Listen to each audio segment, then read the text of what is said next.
우리 다 함께 기도하고 찬양하도록 하겠습니다. 사랑이 많으신 하나님 아버지 참 감사합니다. 거룩한 주일 우리를 불러 모아주시고 하나님께 예배함으로 나아가게 하심에 감사합니다. 하나님의 은혜를 생각하며 우리가 날마다 하나님만을 높이는 귀한 예배자들 될 수 있도록 인도하여 주옵소서.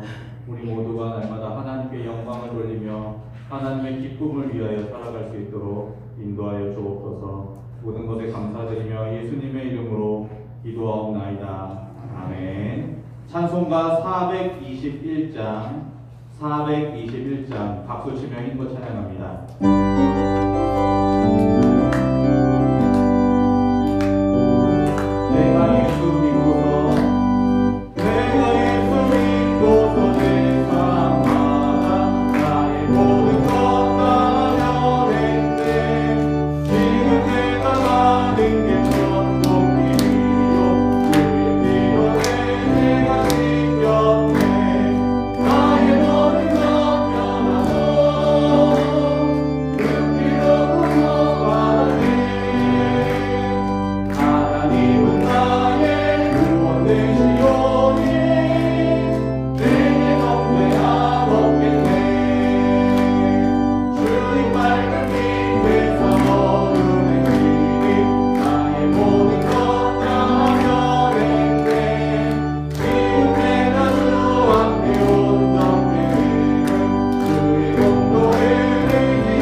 지난 한 주간도 주님의 은혜 속에 살게 하시고 이 시간 주님 전에 모여 하나님을 찬양하며 예배할 수 있도록 인도하여 주시니 감사드립니다.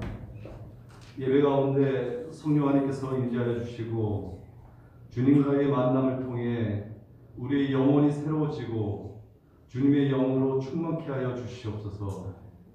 예배를 통해서 치유와 회복이 있게 하시고 우리 마음속에 기쁨과 은혜가 넘치는 시간이 되게 하여 주시옵소서. 하나님, 저희들은 지난 한 주간 바쁜 삶 가운데 주님을 찾고 구하는데 게을리하였으며 세상의 마음을 빼앗겨 우리의 생각과 마음이 주님을 떠나 있었음을 고백합니다. 이 시간 우리의 연약함과 믿음 없음을 고백하오니 주님 긍휼히 여겨주시고 주의 보혈의 능력으로 세상의 욕심에 물든 우리의 마음을 깨끗하게 하여 주시옵소서. 주님의 은혜로만 사는 삶이 되게 하여 주시고 매일매일 삶의 중심에 주님을 온전히 모시고 사는 저희들이 되게 하여 주시옵소서. 코로나19가 전 세계적으로 점점 확산되고 있어 고통과 두려움에 떨고 있습니다. 두려움 없이 전 세계가 자유롭게 왕래할 수 있도록 도와주시고, 주님 앞에 모여 어려움 없이 예배드릴 수 있도록, 하루속히 종식 선언이 될 수 있도록 은혜 내려주셔서 정상적인 예배와 복음 전파를 위해 힘쓰며 모두가 함께 모여 기도하는 시간들이 속히 올 수 있도록 주님께서 역사하여 주시옵소서. 주님, 오늘과 같이 주님 전에 나와 예배 자리에 나오는 것이 얼마나 소중한 일인지, 얼마나 은혜로운 일인지 이번 코로나19를 통해서 더욱더 소중함을 깨닫게 하여 주시옵소서. 주님, 예배를 드리는 모든 성도들 가정에 평강과 화평의 은혜가 있게 하시고, 병약자들에게는 영육간의 강건한 복을 허락하여 주시고, 영화에서 청년들에게 이르는 주일학교에 속한 모든 자녀들에게 예수님의 마음과 지혜를 내려주시어서 하나님의 꿈이 모든 아이들의 비전이 되고 예수님의 인격과 성품을 닮아가게 하셔서 주님 주시는 선한 영향력을 펼치며 이 시대를 이겨내는 주일학교와 교회가 되기를 간절히 기도합니다. 찬양으로 영광을 돌리는 할렐루야 찬양대의 찬양을 기뻐 받아주시고 저에게는 큰 은혜의 시간이 되게 하여 주시옵소서. 예배를 위해 섬기는 손길들을 위해 능력을 더해 주시고 하나님께서 기쁨과 영광이 되는 예배가 되게 하여 주시옵소서. 말씀을 전하신 목사님에게 성령의 충만함을 부어주시고 주님 주신 말씀을 통해 우리의 믿음이 자라나게 하시고 주님을 전하는데 온 힘을 쏟게 하시며 서로 사랑하며 섬기며 주님을 닮아가며 믿음으로 승리하는 저희들이 되도록 주님 도와주시옵소서. 우리를 구원하신 예수님의 이름으로 기도드립니다. 아멘.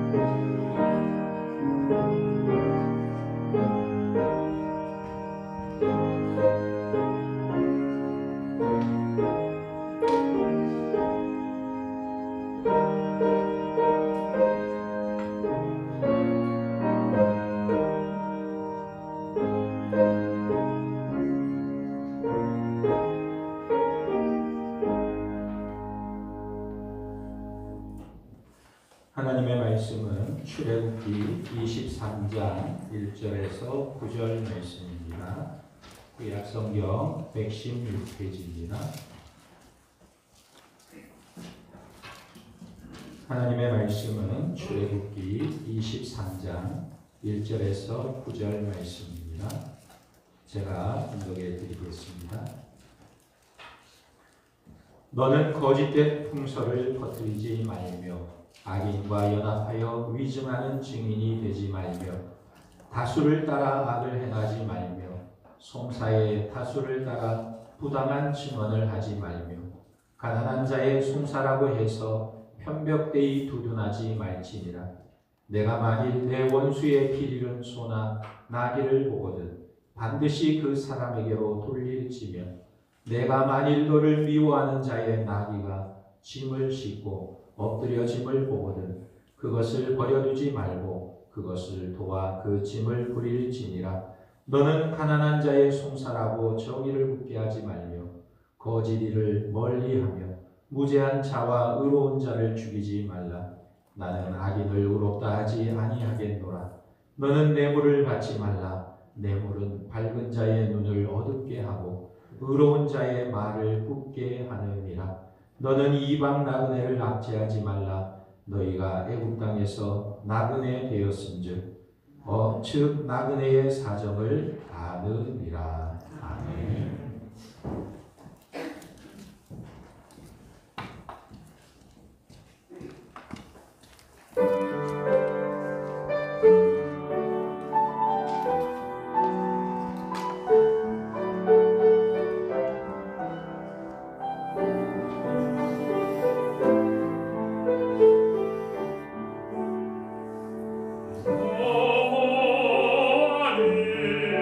나의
소식을 전해드리겠습니다. 주보를 참고하시기 바랍니다. 이제 날씨가 제법 많이 쌀쌀해졌습니다. 건강에 유의하시고 특별히 감기 조심하셔서 건강하게 이 가을을 보내시기를 바랍니다. 오늘 오후 찬양 예배는 마르다 마리아 여전도의 헌신 예배로 드립니다. 우리 회원들은 꼭 참석해 주시기 바랍니다. 매일 성경 11월, 12월 매일 성경을 구입하기 원하시는 분들은 사무실에 신청해 주시기 바랍니다. 이제 우리 사회적 거리두기가 한 단계 내려가서 우리 성도님들도 좀 편안한 마음으로 이렇게 예배드리러 나오신 것 같아요. 평소보다 훨씬 더 많이 오셨는데 우리 옆 사람과 한번 이렇게 인사합시다. 사랑합니다. 축복합니다. 한 번 더 건강하세요.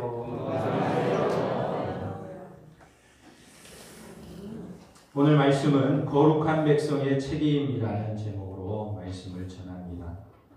하나님은 이스라엘 국가를 신정 통치 국가라는 독특한 나라로 만드셨습니다. 200만 이스라엘 백성들을 애굽에서 건져내셨을 뿐만 아니라 시내산에서 법을 주심으로 하나님의 법이 있는 국가가 되게 하셨습니다. 그리고 하나님이 직접 왕이 되셔서 이스라엘 나라를 다스리는 역사를 보여주셨습니다. 그러면 하나님께서 왜 이스라엘 나라를 신정 통치 국가로 만드셨느냐? 그 이유가 있습니다.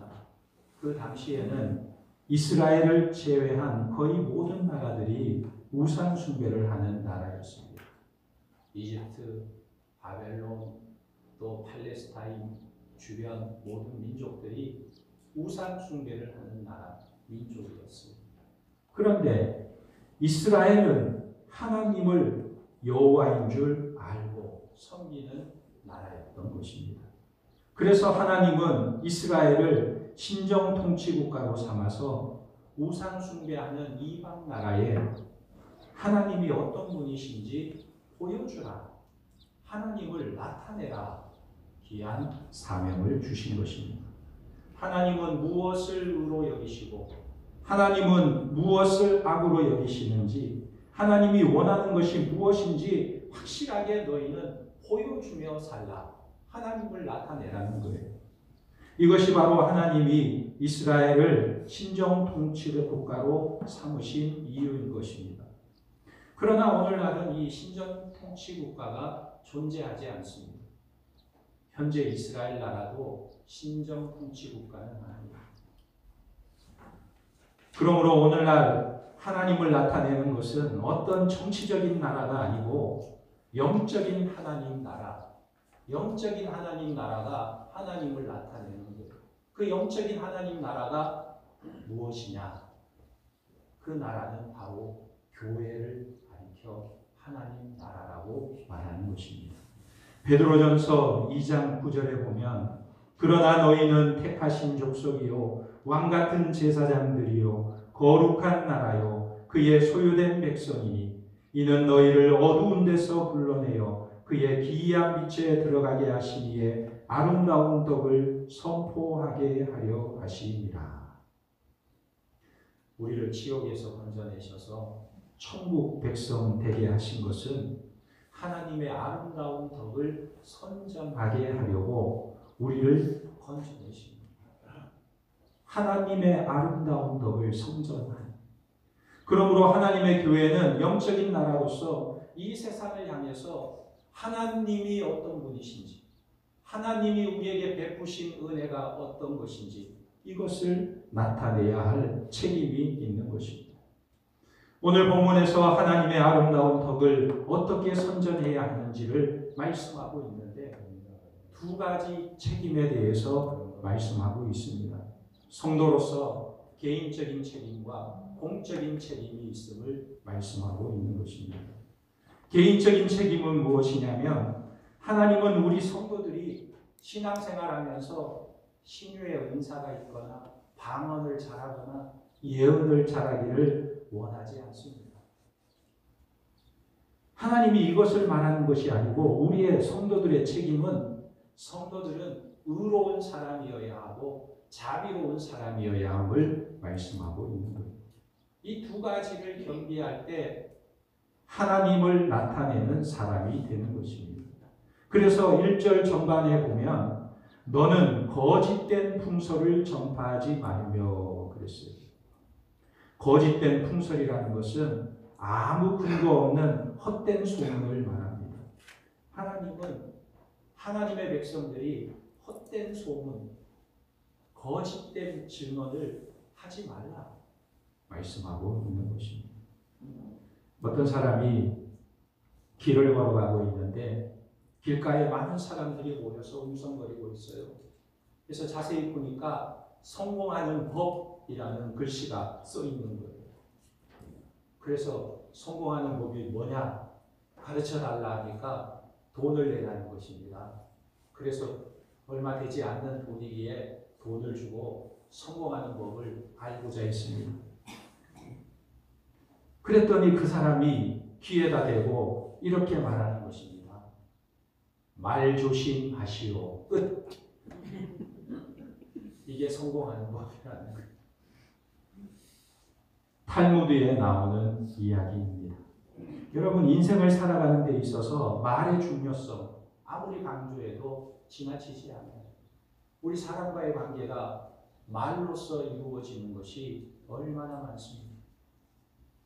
말을 통해서 우리는 서로 관계를 하고 소통하는 것을 알게 됩니다. 그러니까 말 때문에 행복하기도 하고 말 때문에 슬프기도 하고 절망적이기도 하는 그런 경험을 하게 되는 것입니다. 그래서 하나님은 시내산에서 모세를 불러서 내가 나 여호와를 세상에 나타내려면 이런 사람이 되어야 하는데 첫째가 거짓된 풍설을 전파하는 사람이 되지 말라 말씀하셨어요. 하나님의 덕을 선전하는 사람이 되려면 첫째로 거짓된 풍설을 전파하지 말라. 하나님은 우리가 헛된 말, 거짓된 풍설을 전하는 것을 너무 싫어합니다. 어떤 어린아이가 지하철에서 마구 소리를 지르면서 돌아다니고 있었습니다. 신발을 신고 의자 위에 뛰어 올라갔다가 뛰어내리고 소란을 피우면서 전천알은 자기 집 안방처럼 막 뛰어다녔어요. 그러니까 사람들이 그 아이의 부모를 막 욕하는 겁니다. 아이가 저렇게 난장판을 피우는데 부모가 왜 가만히 있지? 저 아이를 어떻게 그냥 내버려 둘 수 있느냐? 저 아이의 아버지가 도대체 정신이 있는 거냐? 수군거리기 시작했습니다. 그런데도 그 아이의 아버지는 전철 한편에 앉아서 멍하니 아이를 바라보고만 있었습니다. 그러자 한 사람이 화가 나서 일어나서 말했어요. 아니 여보시오, 왜 아이를 그렇게 방치하고 있습니까? 왜 아이를 그냥 내버려 두고 있나요? 그랬더니 아버지가 하는 말이 나도 저 아이에게 어떻게 해야 할지 잘 모르겠습니다. 사실은 오늘 아침에 아이의 엄마가 죽었다는 소식을 듣고 지금 막 병원으로 황급히 가는 길이었습니다. 이 말을 들은 사람들은, 화가 났던 사람들은 일제히 숙연해졌어요. 아무 말도 하지 않았어요. 그리고 그 아이와 아버지가 한없이 불쌍하게 보였어요. 우리가 앞뒤 정황을 알지 못하면 잘못된 말, 거짓된 풍설을 전할 수 있는 것입니다. 거짓된 풍설을 전하는 사람이 없으면 이 세상은 아마 문제들 중에 절반은 줄어들 것입니다. 우리 성도들은 거짓된 풍설에 귀 기울이지도 말고 전하지도 마는 그런 성도들이 되시기를 예수님의 이름으로 축원합니다. 잠언 16장 28절에 보면 패역한 자는 다툼을 일으키고 말쟁이는 친한 것을 이간하니라 그랬습니다. 하나님이 우리 성도들에게 첫 번째로 원하는 것이 거짓된 풍소를 전하는 사람이 되지 말라 말씀하고 있는 것입니다. 이게 사적인 영역인 것입니다. 그러면 공적인 영역은 무엇인가?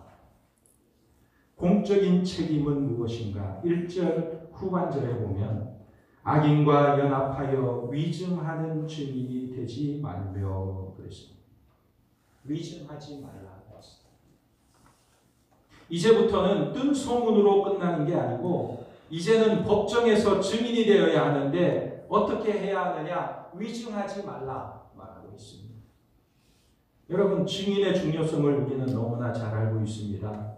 증인이 잘못 말하게 되면 재판의 결과가 완전히 뒤바뀌게 됩니다. 아무 죄 없는 사람이 죽을 수도 있는 거예요. 증인의 말만 듣고 판결을 하게 된다면 죄 없는 사람이 죽게 되는 거예요. 그러니까 위증하면 안 되는 것입니다. 열왕기상 21장에 보면 북왕국 이스라엘에서 가장 악한 왕이 있어요. 아합 왕입니다. 그의 아내는 이세벨이에요. 아합은 포도원에 관심이 많았는데 특히 나봇의 포도밭이 너무나 탐스럽고 너무 갖고 싶었습니다. 그래서 나봇에게 가서 너의 포도원을 팔라, 내가 돈을 많이 쳐줄 테니까 팔라고 합니다. 그런데도 이 나봇은 포도밭을 팔지 않습니다. 왜냐하면 이스라엘 사람들은 하나님께서 땅을 주셨기 때문에 그 땅을 후손들에게 물려줘야 하는 것입니다. 그러니까 아무리 왕이라 할지라도 팔 수가 없는 거예요. 그래서 왕궁으로 돌아온 아합은 포도원 밭을 사지 못해서 이불을 뒤집어 쓰고 끙끙 앓아 누웠습니다. 이때 그의 아내 이세벨이 왕에게 이렇게 말합니다. 열왕기상 21장 7절에 그의 아내 이세벨이 그에게 이르되 왕이 지금 이스라엘 나라를 다스리니까 일어나 식사를 하시고 마음을 즐겁게 하소서. 내가 이스라엘 사람 나봇의 포도원을 왕께 드리리이다 하고 이세벨이요 불량배들을 사가지고 그들에게 거짓 증언을 시켰습니다. 뭐라고 거짓말을 했냐면 하나님과 왕을 저 나봇이 거짓 저주하였습니다. 이렇게 거짓 증언을 하게 만든 것입니다. 그러자 무리들이 이 나봇을 붙잡아 가지고 성 밖으로 데리고 가서 돌로 쳐서 죽이게 된 것입니다. 그래서 아합 왕은 나봇의 포도원을 빼앗아 가지고 그것을 보면서 즐거워했습니다. 그런데 하나님은 이 모든 일을 지켜보고 계셨습니다. 그리고 엘리야 선지자를 통해서 이렇게 말씀하셨어요. 열왕기상 21장 19절에 여호와의 말씀이 내가 죽이고 또 빼앗았느냐 하고 하셨다 하고 또 그에게 이르기를 여호와의 말씀이 개들이 나봇의 피를 핥는 곳에서 개들이 내 피 곧 내 몸의 피도 핥으리라 하였다 하라. 결국 열왕기하 9장 8절에 보면 예언의 말씀대로 아합이 죽게 됩니다. 아합 왕이 결국은 죽게 됩니다. 그러므로 우리 성도들은 악인과 연합하지도 말고 거짓으로 증언하지도 말아야 하는 것입니다. 두 번째로 2절에 보면 다수를 따라 악을 행하지 말며 송사의 다수를 따라 부당한 증언을 하지 말며 그랬습니다. 다수의 숫자가 너무 우리의 마음을 사로잡지 않도록 하라는 거예요. 숫자에 민감하지 말라는 것입니다. 오늘날 많은 사람들은 여론에 이끌려가고 많은 숫자의 마음을 빼앗기는 것을 보입니다. 숫자에 민감해요. 민주주의의 핵심이 무엇입니까? 다수결의 원칙입니다. 그런데 이 다수결에는 전제가 있어야 하는데 등가적일 때 다수인 것입니다. 다시 말하면 가치가 똑같을 때 다수결로 결정하는 것이 옳다는 거예요. 이것도 옳고 저것도 옳은데 이것을 더 많은 사람이 선택했으니 그것을 선택하는 것이 마땅하다 하는 것입니다. 그런데 문제는 가치가 달라질 때에는 다수결의 원칙이 의미가 없어지는 것입니다. 예를 들어 이렇습니다. 어느 한 사람이 도둑질을 하지 맙시다 그랬습니다. 그런데 99명의 사람이 도둑질을 합시다. 먹고 살아야지요. 다수결로 하면 누가 이깁니까? 99명의 사람이 이깁니다. 그러면 됩니까? 99명이 선택했으니까 그대로 가면 되는 겁니까? 아니죠. 아무리 다수가 선택했다 할지라도 옳지 않은 것은 맞지 않는 거예요. 그래서 중요한 명제가 있습니다. 선악은 다수에 의하여 결정되는 것이 아니다 말하고 있습니다.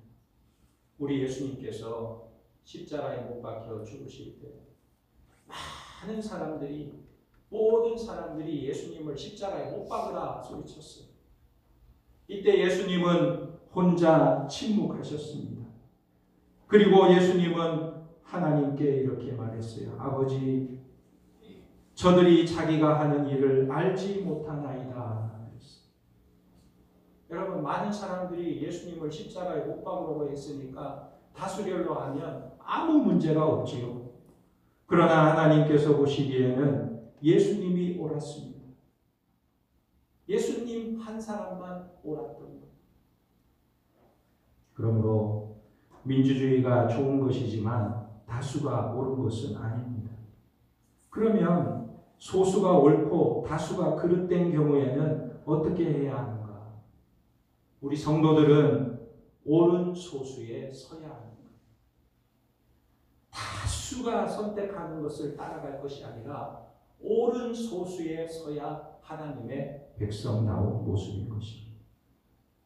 어떤 사람이 다시 태어나도 지금 부인과 살겠다는 사람은 오른편에 서고 지금 부인과는 살지 않겠다는 생각을 하는 사람은 왼편에 서시오. 그랬더니 사람들이 다 왼편에 서는 거예요. 그런데 딱 한 사람만 오른편에 서는 것입니다. 그래서 깜짝 놀라서 그 한 사람에게 가서 물었습니다. 아니, 당신은 부인을 너무나 사랑하나 보지요? 그랬더니 이분이 하는 말이 그게 아니라 우리 집사람이 사람 많은 데는 서지 말라고 했습니다. 요즘 코로나 시대 아닙니까? 사람 많은 곳에 가지 말라고 해서 사람 없는 쪽에 섰다니. 우리가 비록 소수라 할지라도 진리 편에 의의 편에 서야 하는 것입니다. 역대하 18장 말씀에 보면 유다의 네 번째 왕 여호사밧에 관한 이야기가 기록되어 있습니다. 그는 아주 의로운 왕이었고 그래서 하나님께서 그에게 부귀영화가 크게 달하도록 축복해 주셨습니다. 그런데 여호사밧이 부유해지고 명예도 얻고 권력도 얻게 되자 한 가지 심각한 잘못을 저지르게 됩니다. 그것이 뭐냐면 북쪽 이스라엘의 가장 악한 왕이었던 아합과 사돈을 맺게 된 거예요. 자기 아들 여호람과 아합의 딸 아달랴와 결혼을 시킨 것입니다. 정략 결혼을 한 거예요. 그리고 여호사밧은 쓸데없이 남북 정상회담을 했습니다. 스스로 북쪽에 올라가서 아합과 정상회담을 하고 잘 얻어먹고 내려왔습니다.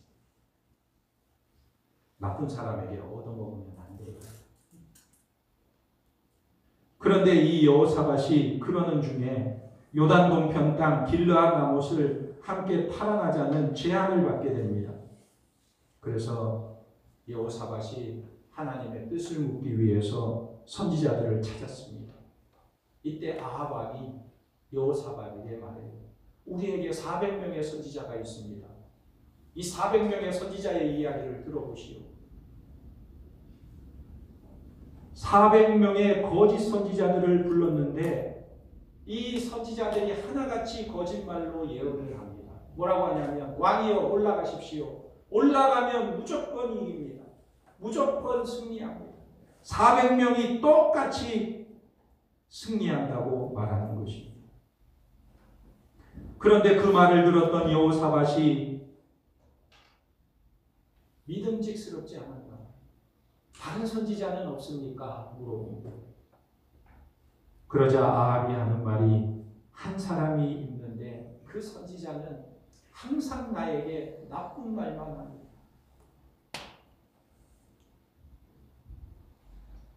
바로 미가야 선지자였습니다. 그는 혼자였어요. 400대 1이었습니다. 그런데 그가 예언을 합니다. 왕이여, 이번 전쟁에 올라가면 왕은 죽게 될 것이고 백성들은 목자 없는 양과 같이 흩어지게 될 것입니다. 이렇게 예언했어요. 그래서 아합은 선지자 미가야를 붙잡아 고생의 떡과 물을 먹고 마시게 하라고 명령을 내립니다. 결국 아합은 미가야 선지자의 말을 듣지 않고 400명의 선지자의 말을 듣고 전쟁에 나갑니다. 전쟁에 나가서 미가야 선지자의 말대로 그는 죽게 되고 개들이 피를 핥게 되는 비참한 신세가 되었습니다. 백성들은 목자 없는 양과 같이 흩어지게 된 것입니다. 여러분, 그러니까 다수라고 거짓을 따르는 다수를 무조건 쫓아가면 안 되는 거예요. 소수라 할지라도 진리의 편에 서야 하는 것입니다. 이게 하나님의 백성들의 모습입니다. 그리고 3절에 보면 가난한 자의 송사라고 해서 편벽되이 두둔하지 말지니라. 또 6절에 너는 가난한 자의 송사라고 정의를 굽게 하지 말며. 이 두 구절이 비슷한 말처럼 보이지만 사실은 전혀 다른 의미입니다. 3절 말씀은 재판할 때에 가난한 자라고 무조건 편을 들어주지 말라는 의미예요. 6절은 가난한 자라고 해서 억울하게 대우하지 말라는 의미입니다. 그러니까 무엇을 말합니까?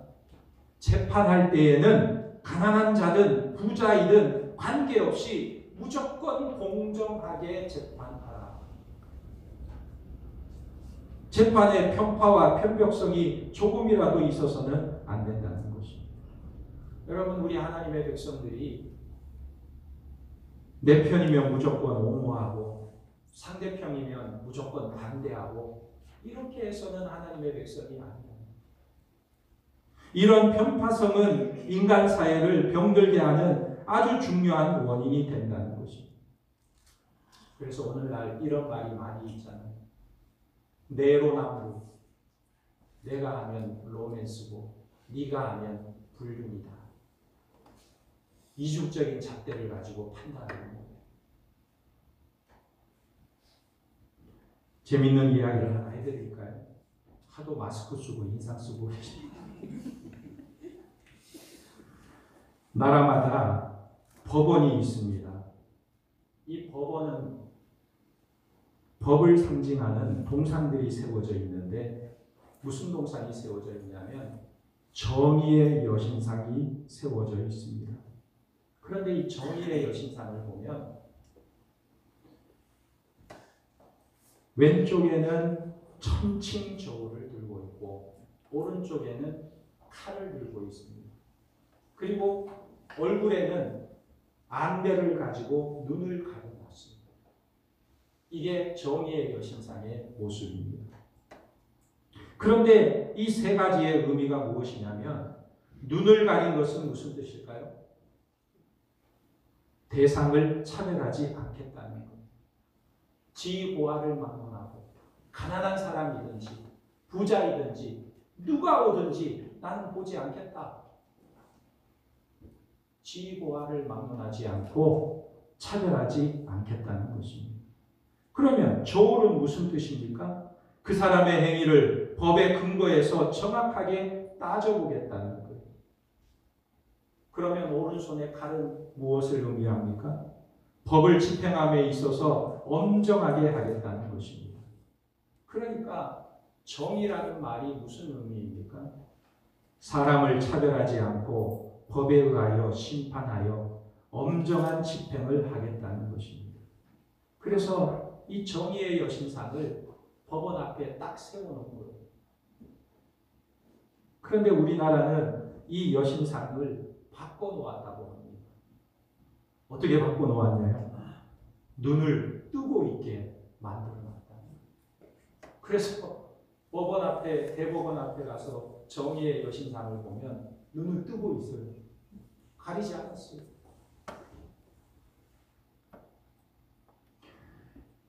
왜 이렇게 바꾸었을까 생각해 보면 눈을 똑바로 뜨고 대상자를 더 잘 살펴보겠다는 뜻으로 했을 수도 있습니다.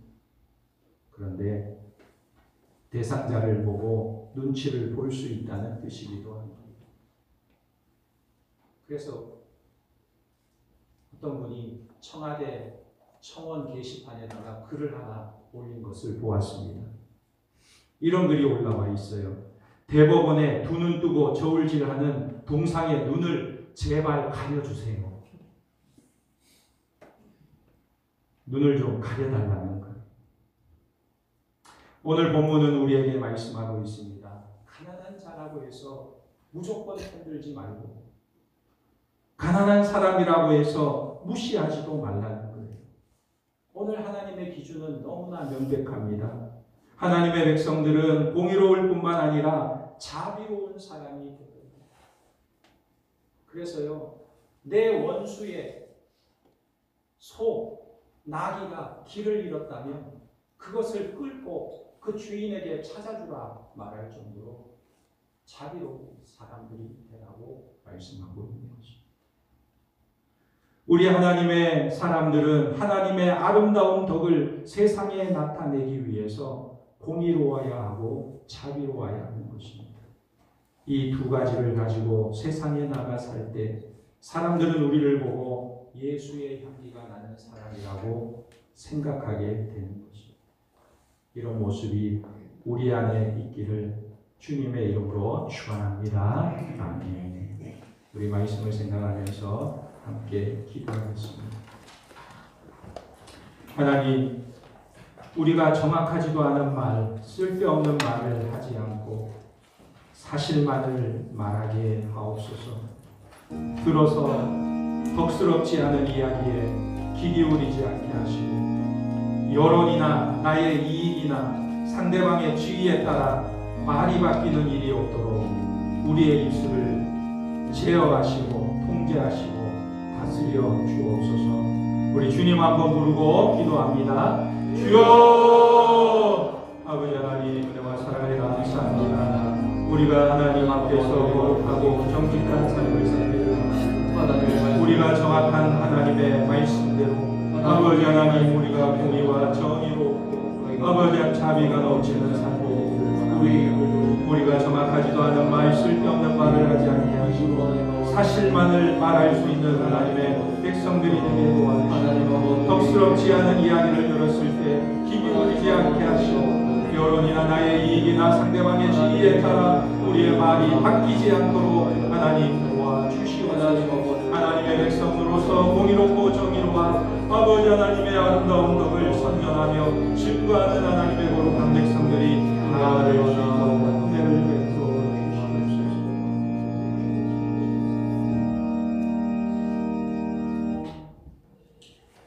우리가 말에 많은 실수가 있는 자들입니다. 미확인된 말들, 그리고 아무 이익도 없는 말을 하지 않게 하시고 사실만을 말할 수 있는 자들이 다 될 수 있도록 인도하여 주옵소서. 아름다운 말, 사랑의 말을 하며 하나님의 아름다운 덕을 나타내는 거룩한 삶을 살 수 있도록 인도하여 주옵소서. 예수님의 이름으로 기도하옵나이다. 아멘.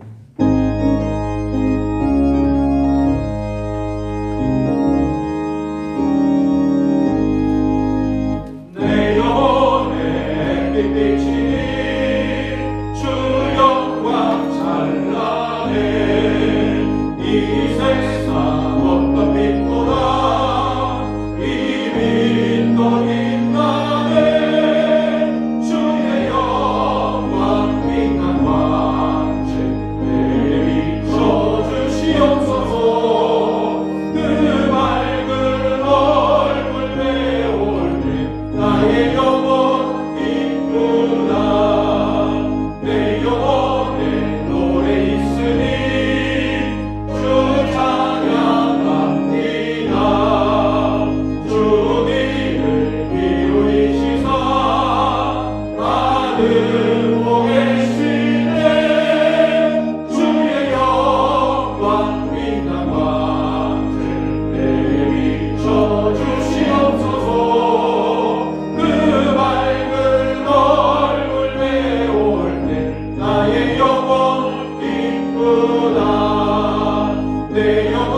물질을 구별하여 주님께 올려드립니다.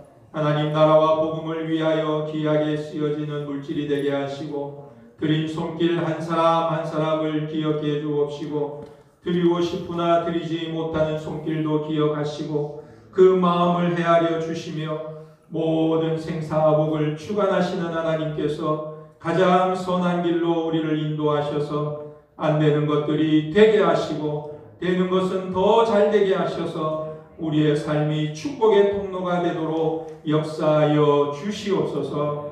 나로 인해 내 주변의 사람들까지 다 잘 되는 복을 허락해 주옵시고 우리로 인해 우리 주변들이 행복할 수 있도록 역사하여 주시옵소서.